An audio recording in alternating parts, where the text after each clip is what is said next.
ஓம் சாய்ராம். என் அன்பு செல்லமே, என்னுடைய அழகான தங்கமே, உன்னுடைய சமீப காலத்தில் நடந்த நிறைய விஷயத்தினால் உன்னுடைய வாழ்க்கையை நீ வெறுத்து விட்டாய். என்னிடமும் அடிக்கடி நீ கூறுவது, நான் வாழ்க்கையையே வெறுத்து விட்டேன், எனக்கு எதுவுமே இப்பொழுதெல்லாம் பிடிக்கவில்லை, எனக்கு அதிகமாக கவலைகள் மட்டுமே தான் வந்து கொண்டு இருக்கிறது, எனக்கு நல்ல விஷயங்கள் நடக்கும், நல்ல விஷயங்கள் ஒவ்வொன்றிலேயே எனக்கு அமையும் என்பதில் எனக்கு மிகப்பெரிய அளவுக்கு சந்தேகம் உள்ளது. அதாவது என்னுடைய வாழ்க்கையை போய் ஒரு ஜாதகரிடம் போய் என்னுடைய ஜாதகத்தை காட்டும் பொழுது, நீங்கள் நன்றாக இருப்பீர்கள், இப்பொழுது இப்படி இருக்கிறீர்கள், இன்னும் கொஞ்ச நாளில் நன்றாக இருப்பீர்கள் என்று கூறுகிறார்கள். ஆனால் அதை கேட்கும் பொழுதும் அதை பற்றி யோசிக்கும் பொழுதும் வாழ்க்கை நன்றாக இருப்பது போலத்தான் இருக்கிறது. ஆனால் அதுக்கு பிறகு நடக்கப் போவதுதான் எனக்கு பயமாக உள்ளது. நான் ஒரே ஒரு விஷயத்தை சொல்கிறேன், யார் என்ன சொல்கிறார்களோ அதை பற்றி எனக்கு கவலை கிடையாது. என்னுடைய ஒரே ஒரு விஷயம், உன்னுடைய வாழ்க்கையை அழகாகவும் சமமாகவும் மற்றவர்கள் எப்படி உன்னுடைய வாழ்க்கையை ரொம்ப கீழ் இருப்பது போல நினைத்தார்கள், அவர்களுக்கு மத்தியிலேயும் உன்னை வாழ வைக்க வேண்டும் என்று நினைப்பதுதான்.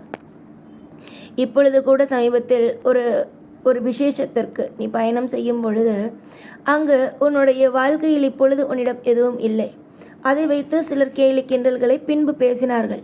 அது உன்னுடைய காதுக்கு வந்தது, ஆனால் அவ்வளவாக காதுக்கு வரவில்லை. ஒரு சில விஷயங்கள் மட்டும் உன் காதுக்கு வந்தது, ஆனால் சில விஷயங்கள் காதுக்கு வரவில்லை. அவர்கள் இன்னும் மோசமான விஷயத்தை எல்லாம் பேசினார்கள். அப்பொழுது முடிவு செய்தேன், இதற்கு பிறகும் இந்த பிள்ளையை காலதாமதம் படுத்தக்கூடாது. இந்த பிள்ளைக்கு கூடிய விரைவில் நாம் அடுத்தவர்கள் வியக்கும் அளவுக்கு, பேசியவர்கள் வாயை மூடும் அளவுக்கு இந்த பிள்ளைக்கு ஒரு திருப்தியான ஒரு வாழ்க்கையை நாம் கொடுத்திட வேண்டும் என்று நான் நம்பினேன் என்பதை விட முடிவுகளையும் நான் எடுத்தேன். எப்போ பார்த்தாலும் அழுகைகளோடு இருப்பது வாழ்க்கை அல்ல, அதையும் தாண்டி சந்தோஷத்தோடு இருப்பது மட்டும்தான் இங்கு வாழ்க்கை.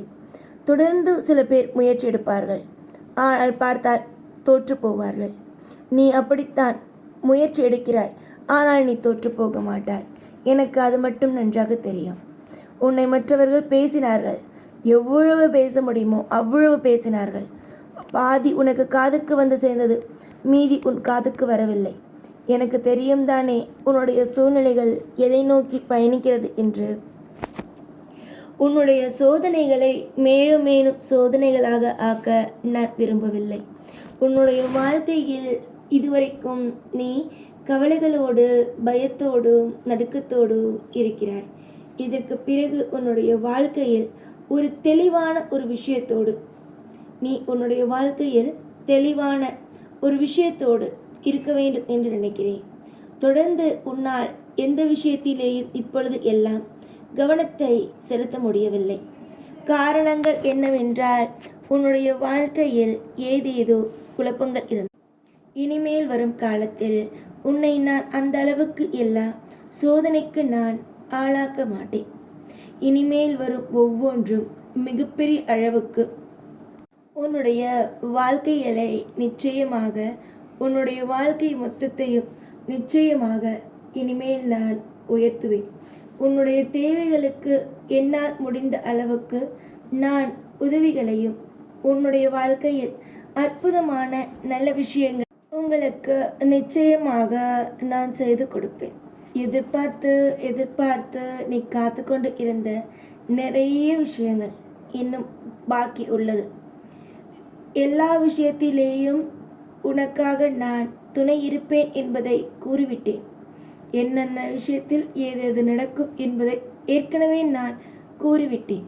இதுதான் நடக்குமோ, அதுதான் நடக்குமோ, இந்த விஷயம்தான் நடக்குமோ என்றெல்லாம் கவலைப்பட்டு கொண்டு இல்லாமல், எல்லா விஷயத்திலேயும் உனக்கு இதற்கு பிறகு நல்லதுதான் நடக்கும் என்றெல்லாம் நான் கூறியிருக்கிறேன். நீயாகவே இதற்கு பிறகு இப்படித்தான் இருக்கும், அப்படித்தான் இருக்கும் என்று குழப்பிக்கொள்ளாமல் மன நிம்மதியோடு இருந்தால் மட்டுமே போதும். உன்னுடைய வாழ்க்கையில் நான் உனக்கு திருப்திகளை கொடுப்பேன். நான் மட்டும் அல்ல, நீ எல்லா தெய்வத்தையும் ஏசிக்கொண்டு தான் இருக்கிறாய். இது தெய்வம் எனக்கு செய்யவில்லை, அந்த தெய்வம் எனக்கு அது செய்யவில்லை என்று. எல்லா தெய்வமும் உனக்கு நல்லதை மட்டுமே தான் செய்வார்கள். நீயாக புலம்பிக் கொண்டு இருந்தால் எந்த தெய்வம் என்ன விஷயத்தை தான் செய்ய முடியும்? சொல் பார்க்கலாம். எந்த ஒரு விஷயத்தையும் தெய்வத்தின் மீது பழிகளை போடாமல் எல்லாமும் நல்லதாகவே நடக்கும், எல்லாமும் திருப்தியானதாகவே நடக்கும், எல்லாமும் நமக்கு பிடித்தது போலவே நடக்கும் என்பதையே நம்புங்கள். வரிசையாக உங்களுடைய வாழ்க்கையில் பிரச்சனைகள் வந்து கொண்டு இருப்பதை நான் கவனித்துதான் இந்த முடிவுகளை அனைத்தையுமே நான் எடுக்கிறேன். இதற்கு பிறகும் சரி, இதற்கு முன்பும் சரி, நான் உன்னோடு இருந்தேன், இல்லை என்பதையெல்லாம் நான் கூறவில்லை. ஆனால் அது உன் கர்ம வினைப்படி அத்தனைக்கும் நான் இடங்களை கொடுத்தேன். ஆனால் இப்பொழுது உன்னுடைய வாழ்க்கையில் கர்ம வினைகள் இல்லாமல் உனக்கு ஒரு அமைதியான, ஏனெனில் உன் கர்ம வினைகள் அனைத்தையும் முடித்து வைத்து விட்டேன். இதற்கு பிறகு உன்னுடைய வாழ்க்கையில் கர்ம வினைகள் காண தொந்தரவுகள் இருக்காது. அதற்கு பதிலாக சந்தோஷத்திற்கான அத்தனையும் உனக்கே கிடைக்க ஆரம்பிக்கும். ஏனெனில் உன்னோடு இந்த சாய் ஒவ்வொரு நிமிஷமும் இருக்க ஆரம்பித்து விட்டேன். உடலும் சரி மனமும் சரி அதிகமாக சோர்ந்து போய் இருக்கிறாய்.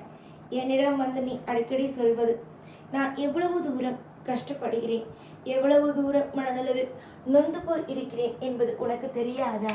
எந்த அளவுக்கு நொந்து போய் இருக்கிறேன் என்பது தெரியாதா? ஏன் என்னை நீ இன்னும் கஷ்டப்படுத்துகிறாய்? என்னை கேட்கும் கேள்விகள் அத்தனையும் எனக்கு புரிகிறது. இதற்கு முன்பு நடந்ததும் சரி, இதற்கு பிறகு நடக்கப் போவதற்கும் சரி, உன்னுடைய வாழ்க்கையில் நானே பொறுப்பேற்றுக் கொண்டு இதற்கு முன்பு நடந்த பிரச்சனையையும் சரி செய்கிறேன். இதற்கு பிறகு எந்த ஒரு விதமான பிரச்சனையும் நடக்க விடாமல் நானே பார்த்து கொள்கிறேன். எனக்கு அத்தனையும் என்னென்ன செய்ய வேண்டும் என்பது தெரியும்.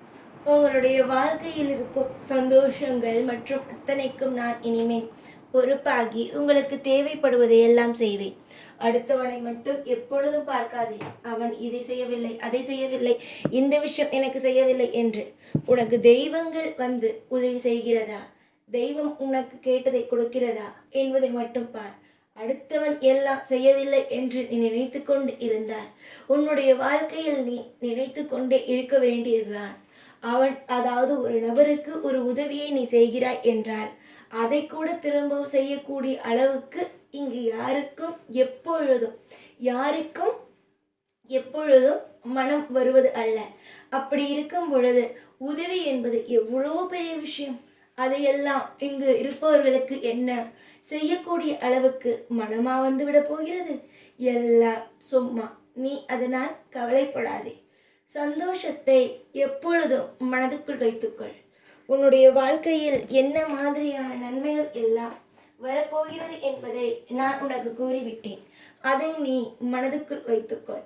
உனக்கு எத்தனை விதமான சோகங்கள் வந்தாலும் அதிலிருந்து காப்பாற்ற நான் இருக்கிறேன் என்பதை மனதில் வைத்துக்கொள். சோகங்கள் இங்கு எப்பொழுதும் நிரந்தரம் அல்ல. வாழ்க்கையில் உங்களை நான் எப்படியெல்லாம் சாதிக்க வைக்கப் போகிறேன் என்பதுதான் இங்கு முக்கியம். நீங்களும் உங்கள் குடும்பத்தில் இருக்கும் பிரச்சனைகளை என்னிடம் விட்டுவிட்டு இந்த சாய் மீது இருக்கும் நம்பிக்கையை எப்பொழுதும் எல்லா விதத்திலேயும் அமைதியாக வைத்து கொள்ளுங்கள். மனதை அமைதியாக வைத்து கொள்ளுங்கள். சாயிடம் ஒட்டுமொத்தமான சந்தோஷங்களையும் சாய் நமக்காக தருவார். எப்பொழுதுமே நம் பிரச்சனையில் இருக்கும் பொழுது நம்முடைய அப்பா நமக்காக என்றுமே கூட இருந்திருக்கிறார். இனிமேலும் அவர் நம் கூடவே இருப்பார் என்று மட்டுமே நினைத்து சந்தோஷப்படுங்கள். நீங்கள் நம்பிக்கையோடு காத்திருங்கள். வரிசையாக இனிமேல் உனக்கு யோக மழை மட்டும்தான். வரிசையாக உன்னுடைய வாழ்க்கையில் இனிமேல் நடக்கப் போகும் ஒட்டுமொத்தமும் இன்பங்கள் மட்டும்தான். இன்பத்தை பார்க்க தயாராகாமல் கவலையை மட்டுமே நோக்கி நீ பயணிப்பது எனக்கு சுத்தமாக விருப்பமே அல்ல.